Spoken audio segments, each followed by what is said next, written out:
Hi guys, and welcome to another episode of Kabir Considers. In this video, we're going to react to 10 celebrities who hate each other. This must happen all the time, but you know, it's kept well away from the public domain because, you know, celebrities always want to convey this image of, you know, being nice, friendly, great to work with, because it boosts their marketability, doesn't it? But there must be plenty of celebrities. I think Vin Diesel and The Rock don't get along. There must be plenty of celebrities who just don't like each other. With the same knife he stuck in Conan's back. Welcome to Watch Mojo, and today we're counting down our picks for the most notable celebrities who seem to hold a deep animosity towards each other, with no signs of reconciliation in sight. The shade you love that. Number 10, Sarah Jessica Parker and Kim Cattrall. Although they played best friends on screen in Sex and the City, the off-screen relationship between Sarah Jessica Parker and Kim Cattrall appears far from friendly. What is your problem? I don't have a problem. You have a problem. The rift between them dates back to the original show's run, reportedly stemming from heated salary negotiations. Speculation about their feud persisted through the 2 sequel films until the 3rd movie was scrapped after Cattrall declined to reprise her role. Do me a favor and sleep on it. Cattrall has publicly stated that she and Parker were never friends, a sentiment she reiterated in a 2018 Instagram post, where she described Parker as cruel following the death of her brother. Their relationship remained so strained that even when Cattrall made a cameo on And Just Like That, she refused to interact physically with Parker. Ta and cheerio. And have a great night. Ta.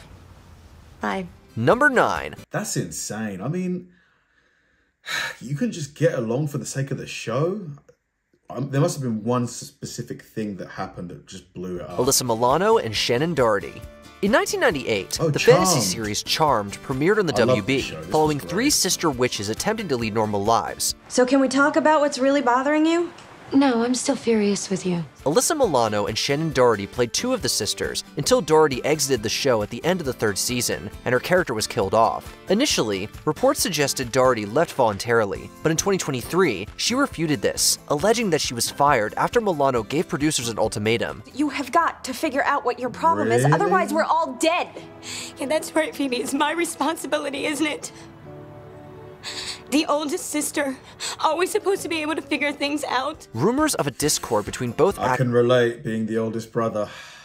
Yep. Actresses has since circulated, and they were further fueled by Doherty's claims. Milano later countered, asserting that she lacked the authority to fire anyone. Despite the conflicting accounts, Doherty appears to still harbor resentment towards Milano, even though she has moved past the incident. I'm not hungry. I ate on the bus. Okay, we'll try the group hug later. Number 8. If that's really true that she made an ultimatum to the producers, what an idiot. Like, you've got a really popular show doing really, really well, and you decide to basically remove one of the key members just because you don't like her. Think about your career. Like, the longevity of the show is much more important than any kind of, like, you know, petty dispute. Howard Stern and Bill Maher. It appears gushing about your partner may not be an acceptable thing to do after all, at least according to comedian Bill Maher. I have a long, storied history, ups and downs with that man. Maher apparently took offense to Howard Stern openly expressing his love and admiration for his wife, Beth Ostrowski, whom he married in 2008. Maher suggested that Stern's continuous display of affection was unfair to his first wife, Allison Burns. In response, the veteran radio host criticized Maher's comments as convoluted and nutty, and accused him of sexism. Let me see something. Are you alive? Right. Oh, look at that. Some people might say when you're married, you're not alive. Stern advised Maher to shut his mouth and hinted that any friendship they once had was now over. Maher doesn't seem to have responded, but it may do him a favor to not take painkillers for someone else's headache. You want me to stay or you want me? Number 7, Alec. I mean, showing affection, like deep affection for someone else's wife, to me is weird. It's weird. Baldwin and Shia LaBeouf. In 2013, Shia LaBeouf was set to make his Broadway debut in a revival of the Lyle Kessler play Orphans, opposite Alec Baldwin. However, shortly after rehearsals began, it was reported that LaBeouf would be withdrawing from the production, citing creative differences. So why did you get fired? I think because me and Alec had tension as men. Not as artists, but as men. Apparently, the only differences that existed were between him and Baldwin. The two actors, known for their fiery temperaments, reportedly clashed during the production and were deemed incompatible by the director. As I've said to people countless times, I said we ended up doing the show with the people we were meant to do the show with. LaBeouf took to Twitter after his departure, sharing email exchanges that highlighted the discord. Although Baldwin expressed in one email that he had no unkind word to say about LaBeouf, it seems chances of an amicable reunion between the two are very slim. Creative differences? I think that's what you got to say as sort of a business-savvy answer for what actually happened. Number 6, Ryan Murphy and Kings of Leon. Ryan Murphy's hit musical series Glee featured numerous song covers performed by its characters. Just a second, it's my favorite song they're gonna play. I never understood the appeal of Glee. I know a lot of people love it, but I just never got it. Maybe I'm just not the market for it. And I cannot text you with a drink in my hand, eh? While obtaining the rights to these songs was mostly straightforward, Murphy occasionally faced rejections, notably from Kings of Leon. This song was huge. After the rock band declined to have their song Use Somebody covered on the show, Murphy had some choice words for them, one of which infamously begins with the letter F. He accused them of being self-centered and missing the big picture. That's your problem. Because I would rather be a star than be liked. In response, Kings of Leon drummer Nathan Followhill fired back with a tweet that many deemed to be homophobic. It's unclear where things currently stand between both parties, but we're sure any lingering tensions can be resolved with a simple riff-off. Oh, Mickey, you're so fine, you blow my mind. Hey, Mickey, hey, Mickey. Number 5. I mean, they can do whatever they want with their music. They don't have to let you cover it. I don't get the response from the Glee creator there. That seems weird. Cardi B and Nicki Minaj. Since her breakout hit Bodak Yellow, Cardi B has drawn comparisons to rap icon Nicki Minaj. Cardi B, you know where I'm at, you know where I be. Rumors of a feud between them began swirling shortly after, fueled by lyrics in their respective songs that were seemingly aimed at each other. Style doing them in this Burberry trench. These birds copy every word, every inch. Despite appearing together on the Migos song Motorsport, their collaboration did little or nothing to ease the tensions. Matters between the two ultimately came to a head in September 2018. Cardi B attempted to physically attack Minaj at a New York Fashion Week after party, but was left with a noticeable bump on her head after being intercepted by bodyguards. After the confrontation, Nicki returned to her hotel looking none the worse for wear. Although the two have hardly referenced each other since, their relationship doesn't appear to be any less strained. See the differences, I run businesses. If I ain't employ you, then what your business is? Number 4. Do you know what? I think it's because, you know, Nicki Minaj was on top for a while. Cardi B came and took that shine. I just think it's, you know, you got to be able to kind of just evolve. Competition, it is what it is, you know. You're not going to be on top forever. David Letterman and Jay Leno.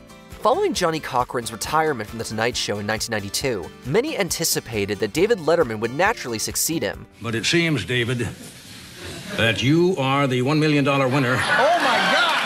After all, Letterman's show aired immediately after Carson's on the same network. However, NBC executives were turned off by Letterman's habit of mocking them on air and worried that his offbeat humor may alienate viewers. Dear Dave, compute this, 1 over pi. Consequently, they chose Jay Leno instead. Let's see how you all feel in 30 years. Sparking a contentious rivalry between the two hosts. Although Letterman moved to CBS to helm The Late Show, he seemingly harbored resentment for Leno and often mocked him on the program. Both shows ultimately competed in the same time slot for years, with Leno consistently leading in ratings. Needless to say, this only intensified their feud. Jay, has there been any talk about you going on Letterman's Netflix show? I don't hear all the talk. I don't know. Number 3, Chevy Chase and Donald Glover. Yeah, decades after gaining fame on rivalry, isn't it? You know, he like Letterman wanted the slot, he didn't get it. He couldn't just let it go. Saturday Night Live, Chevy Chase experienced a career resurgence with his portrayal of Pierce Hawthorne on Community. Jeff, it's a pleasure. My name is Pierce Hawthorne, and yes, that is Hawthorne, as in Hawthorne wipes the award-winning moist towelette. However, off-camera, Chase's behavior caused a rift between him and his castmates, notably Donald Glover. One incident in particular involved Chase reportedly using a racial slur while discussing a scene with Glover and co-star Yvette Nicole Brown. He reportedly asked if his character would say the N-word next, except he said the N-word.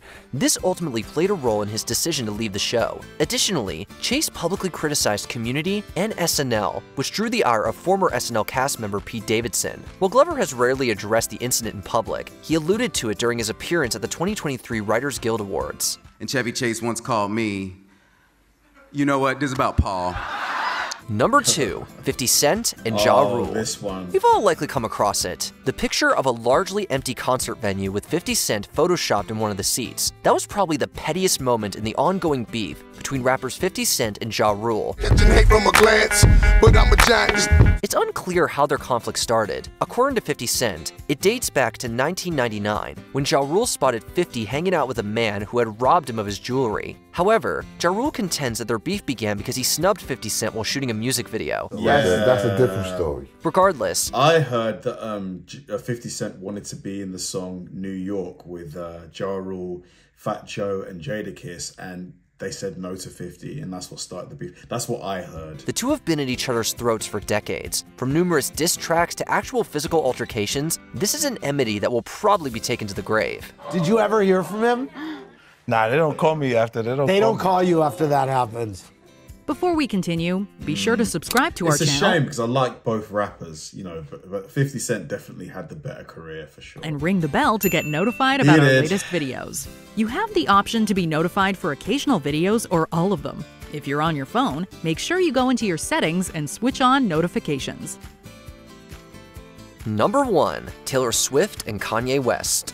The year was 2009. The event was the MTV Video Music Awards. Rising star Taylor Swift had just won the Moon Man for Best Female Video when she was infamously interrupted by Kanye West. Yo, Taylor. I'm really happy for you. I'm gonna let you finish. But Beyonce had one of the best videos of all time. Thus, one of music's greatest feuds was born. Both Swift and West were significantly affected by the incident, but in the ensuing years, they appear to be moving I do think it helped Taylor Swift's career, though. Definitely. It definitely helped her career. Towards reconciliation. So I guess I have to say to all the other winners tonight, I'm really happy for you. And I'm gonna let you finish. But Kanye West has had one of the greatest careers of all time. Swift even presented West with the 2015 Video Vanguard Award on the same stage where they first crossed paths. However, any progress made was undone when West referenced Swift in his track, Famous, claiming she approved a controversial lyric, despite her saying otherwise. I feel like me and Taylor might still have sex. Why? I made that bitch famous. All things considered, Kanye, we doubt these music stars will be burying the hatchet anytime soon.